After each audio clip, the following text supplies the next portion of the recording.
बटाट्याच्या चाळीला एवढ्या एका गोष्टीचे फार फार दुःख होते. पूर्वी असे नव्हते. त्या पोरींना चाळीची ओढ होती. बर्व्यांची एशी लग्न होऊन पनवेली सासरी जायला निघाली तेव्हा 10-10 वेळा वळून चाळीकडे पाहत होती. सगळी चाळ डोळे पुसत होती. वास्तविक बर्व्यांचे आणि काशीनाथ नाडकर्ण्यांच्या वडिलांचे, सोनबा नाडकर्ण्यांचे मुळीच बरे नव्हते. पण एशी व्हिक्टोरियात बसली तेव्हा सोनबा नाडकर्ण्यांनी 4 लोकात धोत्राच्या सोग्याने डोळे आणि फॉ असा आवाज काढून नाक पुसले होते. किती पोरी गेल्या इथून. समळे काकांची गुलाब उरणला आपल्या सासरी गेली. त्याला किती वर्ष झाली. सोने 24 रुपये तोळा होते तेव्हा. आता गुलाबच्या मुलीचे लग्न झाले परवा. प्रत्येक बिऱ्हाडात जाऊन आमंत्रण देऊन आली. बऱ्याच मुलांना आपल्या बापाला अरेतुरे करणारी ही बाई कोण हे कळेना. काशीनाथ नाडकर्णी, भाईसाहेब, सोकाजी ह्यांच्याबरोबर गुलाब लपंडाव आणि छापापाणी खेळली होती चाळीत. पोरांना काय ठाऊक. तिच्या मुलीने शी कसली ग चाळ ही म्हटल्यावर जी खेकसली तिच्या अंगावर. इथल्यासारखे दिवस पुन्हा यायचे नाहीत म्हणाली. लहानपणच्या सगळ्या मैत्रिणींची चौकशी केली. जाता जाता गुप्त्यांच्या खोलीपाशी जराशी थबकली. प्रभात फेऱ्यांच्या दिवसात पहाटे गुप्त्यांचा आतेभाऊ मनोहर, गुप्त्यांच्या आप्पासाहेबांनी घरातून त्याची ट्रंक फेकून घालून दिले होते. गुलाबला किंचित गलबलल्यासारखे झाले. गुप्तीनबाईंना आलं पाहिजे हो लग्नाला. म्हणताना गुलाबचा गळा इतका भरून आला होता की आपले वाक्य पुरे होते की नाही याची तिला भीती वाटत होती. त्या पिढीला चाळीची माया होती. नळावरची भांडणे नळावर संपायची. झाले गेले नळाच्या पाण्याला मिळायचे. पुन्हा बर्वीन काकू पावशीनबाईंचे पापड लाटायला स्वतःचे पोळपाट लाटणे घेऊन हजर. त्रिलोकेकर शेठचा टाइम्स, बाबा बर्व्यांचा केसरी, जनोमा रेग्यांचा विविध वृत्त चाळभर हिंडायचे. स्वस्ताई आली, महागाई आली, पण नवे गुंजभर सोने कुणी विकत घेतले नाही आणि असलेले विकलेही नाही. लग्नात अंगावर सोने घेऊन परक्या घरातल्या मुली यायच्या. यांच्या पोरी दुसऱ्यांच्या घरात जाताना घरातले घेऊन जायच्या. नव्या सुना येताना त्यांच्या घरातले घेऊन यायच्या. सोन्या चांदींची अशी साधी उलाढाल. फार फार तर पाटल्या मोडून बांगड्या आणि मोहनहाळ मोडून चपलाहार एवढा कायापालट. पुरुष मंडळी देखील दिवाळीला काय कापड चोपड घेत असत. तेवढीच खरेदी. ती देखील मुख्यतः धोतरांची आणि मुलांच्या कापडांची. उभ्या चाळीत पॅन्ट वापरणारे दोघेच गृहस्थ, एक त्रिलोकेकर आणि दुसरे अण्णा पावशे. पैकी त्रिलोकेकर डकची पॅन्ट गोल नळकांडी होईपर्यंत वापरायचे आणि अण्णा पावशांच्या म्युन्सिपाल्टीच्या पाणी खात्याकडून मिळालेल्या खाकी विजारीला पाणी खात्यात अजून किती पाणी लागले ते अण्णा जाणे आणि त्यांची पॅन्ट जाणे. चाळीत 1-2 सिल्कचे आणि 1-2 अल्पाकाचे डगले. बाकी सर्व मद्रास चेकचे कोट. सदरे बहुधा रेघांच्या आणि कळकट रंगाच्या कापडाचे. कोटाचे चिवट कापड दुसऱ्या महायुद्धापूर्वीच गेले. त्या कापडाचे वर्णन नैन्य छिंदती शस्त्रांनी नैन्य दहती पावक ह्या अलीकडे करणे अशक्य. त्याला धोबी फाडू शकत नसे, इस्त्री जाळू शकत नसे. स्लेट पाटीवर खुपसे लिहून वाहिने पुसल्यावर पाटीवर जो रंग दिसतो तशा अगर काळसर पांढऱ्या, राख, काळी रेती आणि पांढरी वाळू मिसळल्यावर दिसणाऱ्या रंगाचे ते कापड शिंपी देखील कसे फाडेत असे कोण जाणे. एकूणच टिकाऊपणा हा त्या काळच्या प्रत्येक गोष्टीचा धर्म होता. घरातल्या धाकट्याला पहिल्या 4 इयत्ता थोरल्या भावाच्या चड्ड्यांवर आणि पुस्तकावर शिकता येत. पुस्तक बदलणे हे ट्रामचा नंबर बदलण्या इतकेच अशक्य वाटत होते. चाळीचा वीज पुरवठा हा एडिसनाला देखील धक्का देणारा मामला होता. खाली विजेचा दाब भयंकर असल्याची एक सूचना आहे. याहून त्या विजेत काही भयंकर शिल्लक राहिलेले नाही. बरीच वर्ष 3ऱ्या मजल्यावर वीज चढत नसल्याची एक कथा ऐकिवात आहे. युद्धकाळात ARPच्या नियमांचा भंग घडवतो म्हटले तरी घडू शकला नसता. कोणे एकेकाळी लावलेले नागमोडी फिलामेंटचे लांबोडके बल्ब परवापर्यंत जीव आणि थोडीशी वीज धरून होते. जिन्यातले दिवे चोरणाऱ्याने ते काय उद्देशाने चोरले देव जाणे. बहुधा चोरी दिवसा झाली असावी, कारण रात्री ते दिवे इतके केविलवाने दिसत असत की अडला चोर देखील त्यांना हात लावू शकला नसता. तशा बऱ्याचशा गोष्टी चाळीला रुचल्या नाही. अण्णा पावशांच्या घरात डॉक्टरी सल्ल्याच्या निमित्ताने दुधाच्या कपात पहिले अंडे फुटले तेही चाळीला आवडले नव्हते. आजवर पावसांच्या घरातून मधल्या चौकात पडणाऱ्या केरकचऱ्यात मुख्यतः निर्माल्य आणि दत्तांचे सुकलेले हार पडायचे. त्यात आता द्रोणात गुंडाळलेली अंड्यांची टरफले पडायला लागली. चाळ शहारली.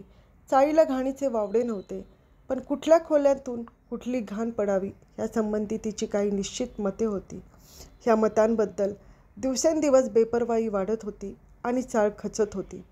तिचे आणखी काही पोपडे उडत होते. सासरी जाणाऱ्या मुली कचेरीत जाऊ लागल्या होत्या आणि मुलीचे लग्न कसे होईल याची चिंता करणारे पूर्वीचे बाप जाऊन कमवत्या पोरीने लग्न केले तर आपले काय याची चिंता करणाऱ्या बापांची पिढी आली होती. आपल्या बापांच्या डोक्यावर तुळई आदळावी असे लागदा वाटे, पण मग तिला त्यांची दया येई. तिने ह्या बापांना कठाडा एवढे उंच असल्यापासून पाहिले होते. त्यांनाच काय, त्यांच्याही बापांना पाहिले होते. लांब डगले आणि गोल टोप्या घालणारे, आकाशातला देव आणि ऑफिसातला साहेब ह्या खेरीज कुणालाही न घाबरणारे, गुप्ते, चौबळ, हट्टगंडी पावशे यांचे बाप, स्वतःच्या मुलींना नवरे शोधून देणारे, बायकांना वर्षातून फक्त 2 लुगडी घेऊन देणारे, पोरांच्या कानफाटीत मारून अभ्यासाला बसवणारे आणि 80-90 रुपयात 8-10 जणांच्या संसाराचा गाडा उडणारे ते संरक्षक बाप.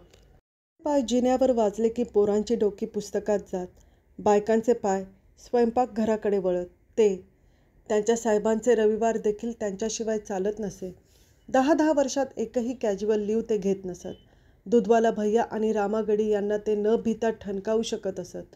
निराळे बिराड करण्याच्या गोष्टी कुजबुजणाऱ्या मुलाला आणि सुनेला गेट आऊट म्हणून सांगण्याची त्यांना हिंमत असे. बायका पोरांना कापाच्या मैदानावरची जत्रा आणि बालगंधर्वाचे नाटक वर्षातून एकदा दाखवणारे, स्वतःला मात्र 10-10 वर्षातून एकदा कोट शिवणारे, ट्रॅमचा आणा वाचवून त्यात मेथीची जुडी बसवणारे. दुसऱ्या महायुद्धाच्या आधीच हे बाप एकामागून एक असे संपले. पावशांच्या बाबांबरोबर चाळीतला शेवटचा खणखणीत आवाज गेला. गुप्त्यांच्या बाबांचे फुलबूट पायाला येतील असा लंबा चौडा पाय त्यानंतर चाळीला लागला नाही. चौबळांच्या बाबांनंतर काळ्या अल्पाकाचा डगला पुन्हा चाळीत शिवला गेला नाही आणि हट्टगंडींचे बाप्पा गेले ते जणू आपल्या भरघोस मिशांबरोबर सर्वांच्याच मिशा घेऊन गेले. बटाट्याच्या चाळीने अखेरचे बिनचूक इंग्रजी आणि मॅकॉले, स्पेन्सर मिल ही नावे हट्टगंडी बाप्पा गेले त्यानंतर पुन्हा ऐकली नाहीत. नंतरच्या बापांची पिढी ही उमेदीत म्हणून आलीच नाही. दुसऱ्या महायुद्धाने त्यांची कंबर मोडली. अन्न महाग, धान्य महाग, कापड महाग, औषध महाग, पण चाळीने निष्ठा सोडली नाही. भाडे तेच राहिले. महागाईच्या वाळवंटात तेवढी हिरवळ. चाळीला त्याचा अभिमान होता. तिला हा नवा पैसा नको होता. युद्धकाळातली ती सूज आलेली लक्ष्मी हिडीच वाटत होती. चाळीबाहेर असला पैसा खूप लोकांच्या खिशात आला. चाळीत मात्र महागाई भत्त्याच्या 4 दिडक्या अधिक आल्या असतील, पण त्या पैशाने देखील चाळीत पाप आणले, एक भेकडपणा आणला. सारे बदलले. संध्याकाळी बाप परतू लागले ते उद्याची चिंता करीत. त्यांच्या आवाजातले त्राण गेले. काही वर्षापूर्वी स्वयंपाकघरात आईला खोबरे किसून देणारी, नाहीतर तांदूळ निवडून देणारी मुलगी आता कठड्याला टेकून दिलाची आणि मोहब्बतीची गाणी म्हणायला लागली. चाळीला वाटे ह्यांचे बाप ह्यांच्या 2 मुस्कटात का नाही भडकावीत. तिलाही त्या 2 खोल्यातला शृंगार पाहिल्याच्या आठवणी होत्या. बाप्पा हट्टगंडींनी आजीच्या गळ्यात मोहनमाळ स्वतः घातली होती, पण ती दारे खिडक्याच काय, पण वरची झापे देखील बंद करून. आता ह्या पोरी मोठ्या मोठ्याने गॅलरीत जाऊन आवस वाडे गे माय म्हणणाऱ्या भिकारणींसारख्या प्रेमाचा आवाज गळा काढून मागत होत्या. चाळीला वाटे जागच्या जागी कोसळून जावे. किती दुःखे आणि किती यातना. आता वास्तविक वरवर पाहणाऱ्याला चाळीत किती उत्साह दिसतो. उत्सव होतात, सप्ताह होतात, भगिनी मंडळ निघाले, पण चाळीचे मन त्याच्यात रमत नाही. पूर्वी बर्व्यांच्या घरी तेवढा गणपती बसायचा, पण समय काकांचे दादाजी मखर करीत, यच मंगेशरावांचे बाप्पा आरत्या गात. चौपाटीवर बर्व्यांचा घराचा गणपती विसर्जनाला जायचा, पण पाट डोक्यावर घेऊन स्वतः जनोबा रेग्यांचे काका चौपाटीच्या समुद्रात शिरायचे. लाटा अंगावर घेत जनोबांचे काका पाण्यात शिरले की पोरे भ्यायची. मोठी माणसे म्हणायची, काका बेतानं. काका आपल्या कोकणी मराठीत ओरडायचे, समुद्राची भीती कोकण्याक कित्याक घालतास, माशाक आणि मासे खाणाऱ्याक पाण्याचे भय नसता. त्यावेळी चाळीतल्या पोरांना त्रिलोकेकर शेठचे फादर मोफतमंदी भेळ खायला देत. ह्या उत्सवाला कमिटी नव्हती, अकाउंट नव्हता, हिशेबाबद्दल शंका नव्हती. जी गत पुरुषांच्या उत्सवाची तीच बायकांच्या. बायका भांडत, पण पहिलेट करणीला धीर देण्याचे काम आजारी बिऱ्हाडात मिठातली अंमली पोहोचवण्याचे काम, दिवाळीचा फराळ, पापड लोणच्यांच्या तयाऱ्या ह्या सार्वजनिक व्हायच्या. भगिनी मंडळाच्या चर्चा हातात काम असल्याशिवाय व्हायच्याच नाहीत. पापड लाटीत, गोधड्या शिवीत, अगर लाडू वळीत साऱ्या चाळीची निंदा व्हायच्या. त्यासाठी मंडळींची निराळी कचेरी आणि अधिकारणी नव्हत्या. भांडणाला भांडण म्हणत, स्पर्धा म्हणत नसत.